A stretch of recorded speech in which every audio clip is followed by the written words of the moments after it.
Scriu după un pet, nu animal de companie. Rimele ce curg acum, toate se adresate ție, nu sunt mie.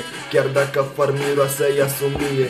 Nu ai nimic în cap, soarele-ți bate în chelie. Vorbești mereu de bani, pizde și droguri ușoare, dar nu stai parte de astea nici la 15-a reîncarnare. Dormitoare, dormioane, așa mi se zice des. Învâr cuvintele pe foaie, nu știu să interpretez, că sunt doar întreperiți. Mă cer zi de zi cu ei, banii de chirii îi dau, nu mi-ajung nici de ulei. Vrei să faci cartofi prăjiți, e și așa prăjit. Bine, bagă coaie, prelandez, prunga la gură de tine. Ai swag, ești băiat, dar n-ai nici ulei la pistă de coles. Te las în urmă ca avioanele pe pista declanșat.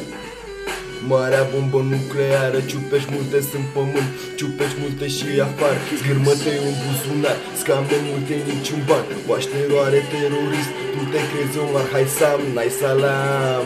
Degeaba zici că-i fus pe toți, nu te ascultă nimeni, poate o gloată de roboți. Ne toți nerozii știu, pe fiecare în parte la bătaie toți fug.